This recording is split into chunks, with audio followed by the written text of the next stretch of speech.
فيا إخوة الثبات في هذا الوقت وفي هذا العصر الذي كثرت فيه الفتن، بمناسبة أو في مواجهة إقبال الناس على الإسلام الحق، إذ مر على الناس أحوال وظروف عاشوا فيها خرافات وضلالات، وربما عاش كثير منهم في بعد عن دين الله عز وجل، إما شيوعي وإما علماني وإما بعثي وإما اشتراكي وإما وقامت لهذه المبادئ الهدامة دعوات وإشاء دول وشعارات وإلى آخره، وكلها تبخرت في واقعها وتلاشت قيمتها في أذهان الناس، فأصبحوا لا يرون القيمة والسعادة في الدنيا والآخرة إلا في الإسلام الحق.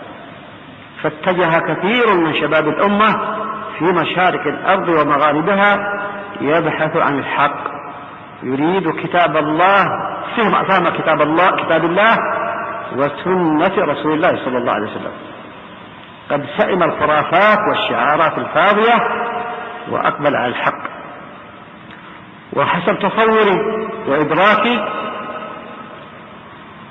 حسب أعداء الإسلام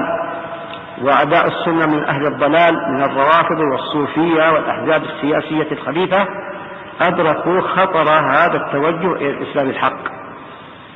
وأن شعاراتهم كلها ستسقط وستتهاوى، فأعدوا العدة لصرف هذا الشباب بشتى الطرق والأساليب الباكرة لصدهم عن منهج الله الحق وعن دين الله الحق إلى طرق وجواد يعني تبعد أو تقرب من كتاب الله ومن سنة رسول الله ومن صراطه المستقيم. وكثرت الجهود لصرف الناس عن الحق بعد أن توجه كثير من الشباب إلى المنهج السلفي بالذات، فقامت نشاطات خطيرة على خطط رهيبة، فصرفوا كثيرا من الناس فعلا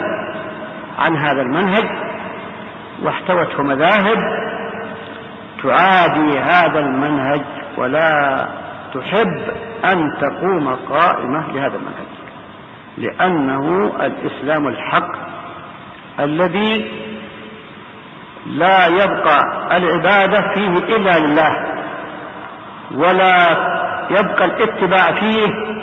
إلا لمحمد رسول الله صلى الله عليه وسلم. وتتساقط الزعامات الحزبية والطائفية والسياسية وما شاكل ذلك تتساقط، فلا يبقى لهم مواقع، فشمروا عن سعيد الجد ليتمحور الشباب حول رؤوس الطوائف والأحزاب وأصحاب الشعارات. وخدعتهم هذه الشعارات الفاضية مع شيء من الدنيا أيضا وشيء من السياسة، خدعوا بهذا، فانصرف كثير وكثير،